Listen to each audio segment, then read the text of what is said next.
eu já falei para vocês, nós tínhamos uma matéria chamada Aconselhamento Cristão. E o que o nosso professor falava era isso, gente. Um verdadeiro conselho cristão está respaldado na palavra de Deus. Não está respaldado no teu achismo, na tua opinião, na tua experiência humana. Não no que você leu no livro, o que o fulaninho falou. Tem que estar respaldado na palavra de Deus. Se está respaldado na palavra de Deus, Deus vai ser responsável daquilo que Ele falou. E a palavra de Deus é viva e eficaz. Tanto é que ele fazia prova, ele colocava casos reais não, fictícios, mas como simulando casos reais, de problemas, conflitos familiares, situações assim. E aí você tinha, era 2 perguntas por prova. Você tinha que dar a resposta daquele fato, daquela situação, mas tinha que dar no mínimo 2 versículos bíblicos respaldando a tua resposta. Senão, perdi a questão. Entendeu? Senão, se errou as 2 questões, era 0. Acertou uma, era 5. Acertou as 2, era 10.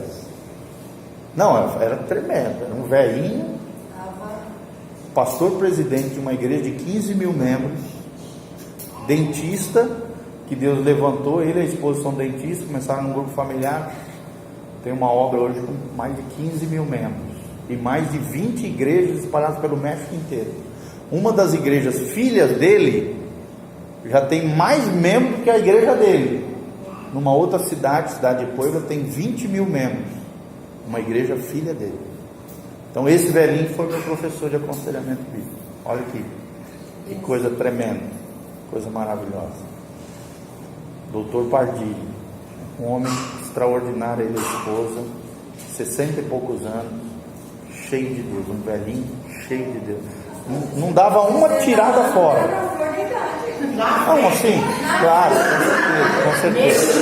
Não, estou falando assim, dele lá, tá. Não se ofenda, por favor. Estou falando assim, era um homem, né, na maturidade da vida, na bênção do Senhor. Fala. Peraí, pessoal. Fala alto. Você já atendeu o caso que você descobriu o sintoma e a causa, e aí foi orar, foi pedido perdão? Você foi entendendo assim? Bom. Foi pedido perdão e aquela pessoa mudou a vida dela? Sim, a maioria dos casos. A gente percebe o sintoma, vai na causa, ora especificamente, porque vocês estão aprendendo que a solução, o tratamento e a cura está onde? Na cruz. E a cruz tem 10 princípios implícitos na cruz do Calvário que, se aplicados, gera transformação de vida. Entendeu? E que tipo de causa, que tipo de sintoma que você achou a causa? Só para mim entender. Tipo, os sintomas principais, vamos dar um exemplo aqui. Que sintoma que é ligado com a causa? Assim, vamos dar um exemplo. Uma vez eu atendi um rapaz que ele era homossexual, um rapazinho, e aí a gente começou a ouvir a história dele e tal. O Espírito Santo me levou a entender, quer dizer, o sintoma era o homossexualismo. Primeiro, teve falhas na formação, na educação, muito mimado pela mãe e tal, falta da figura paterna, né? Causa, tudo isso são causas, né? Falta da figura paterna, educação equivocada por parte da mãe. Outra coisa, outra ligação espiritual, que também era a causa, a raiz do problema. O pai tinha ligação com a maçonaria, e o Deus da maçonaria é um Deus que é bissexual, né? Ele não é nem homem nem mulher, tem os 2 órgãos sexuais, é o Baphomet, é um Deus terrível. Então, tudo a gente vai ligando os pontinhos e chegando nas raízes dos problemas.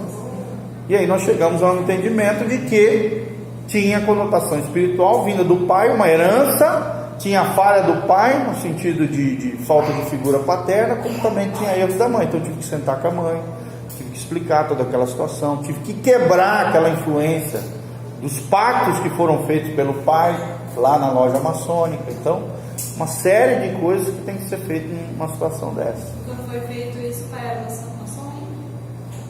O pai não é crente, até hoje está envolvido com a maçonaria, mas eu quebrei no mundo espiritual aquela interferência, aquela influência.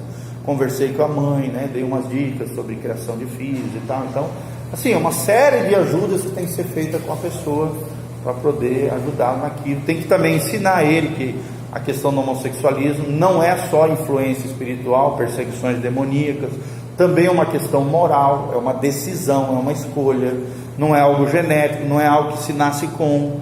Então é uma escolha moral, é uma decisão. A Bíblia trata o homossexualismo como um pecado, como qualquer um: roubo, mentira, engano, entendeu? Prostituição, imoralidade. Às vezes um caso de homossexualismo é menos grave, e mais fácil de se resolver do que, por exemplo, um caso de promiscuidade absurda da pessoa. Eu, por exemplo, eu já atendi caso de um homem, o cara já estava no quarto casamento, já tinha transado com 500 mulheres, com mais de 500 mulheres. Eu atendi vários casos assim, caras que transaram com 200, cento e poucas mulheres. Então, isso é muito mais difícil de se tratar às vezes do que um homossexualismo. Um cara doente, né? Não, era um ninfomaníaco, um cara louco na área sexual, né? Que nem sempre é só demônio, gente. Às vezes é uma deformidade de caráter, às vezes é um ego inflamado, que é alimentado através da sedução das mulheres, que inflam o ego. Então, tudo isso, todo esse mecanismo tem que ser diagnosticado, entendeu? O sintoma é a promiscuidade, mas a causa é o quê? Né? Às vezes é um ego inflamado, é um caráter deformado, é uma má referência do pai, que já era promíscuo, o avô, sei lá. Então, é uma série de fatores. Cada história, cada caso é um caso, cada história é uma história, cada situação é uma situação. E quando você vai... E o rapaz foi liberto. Ele andava na rua, parecia que ele tinha um magnetismo assim com mulher. E o cara nem era tão bonito assim. Como também eu já atendi caras que eram extremamente bonitos.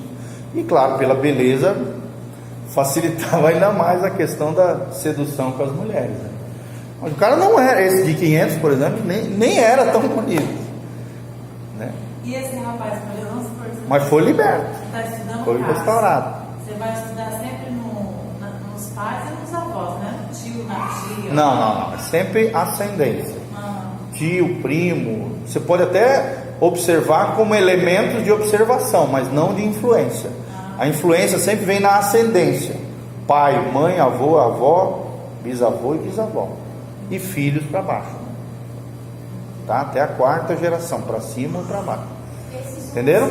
Para o lado não se conta. Você pode usar como elemento de observação, né? Porque às vezes se pinga ao redor e cai no cara aqui, no sentido de ter vários pontos de ligação, de observação de fatos e situações crônicas na família. Aí no quadro geral você observa um sintoma de maldição familiar, mas a interferência, a influência, a abrangência só vai através da ascendência. Está lá em Êxodo 20. Fala. Esses homossexuais, eles vão para o inferno? Porque... Se não se arrependerem, sim, eu acredito. Eles têm coisas Como também o mentiroso, o enganador, o corrupto, entendeu? Todo pecador que não se arrepende vai para o inferno. Isso a Bíblia é clara. Se o homossexualismo, né? A prática homossexual é pecado, como é o adultério, como é a fornicação, como é o engano, a mentira, o roubo. Se não houver arrependimento, a meu ver, à luz da Bíblia, eu não vejo saída, tá? Não vejo saída. Por mais que hoje existe, né, teorias, uma doutrina da graça aí, graça barata que a gente chama, né, da graça. Doutrina da graça é bíblica, mas fazer graça com a graça de Deus não é bíblico, né? Então, hoje se passa a mão em muita coisa, e a nossa sociedade pós-moderna, ela vai muito da questão do sentimento, relativiza muita coisa, e a palavra de Deus não é relativa, ela é absoluta, ela é concreta, ela é objetiva, entendeu? Ela não flexibiliza, ela não tem o inocente como culpado, nem o culpado como inocente. E uma das chaves da palavra de Deus é o arrependimento. Ou seja, se não houver arrependimento em qualquer prática pecaminosa, não há salvação, a meu ver. Porque para mim a maior característica de um salvo é o arrependimento. Se não há arrependimento, coração impenitente, dureza de coração, juízo eterno. Tá bom? Todos entenderam? Beleza? Então vamos parar por aqui. Fala, eu já terminei aqui, né? Sem o diagnóstico correto, as verdadeiras causas que sustentam o problema permanecerão intocadas. Então é necessário um diagnóstico correto. Então marca aí, página 54, nós vamos continuar na próxima aula, tá bom?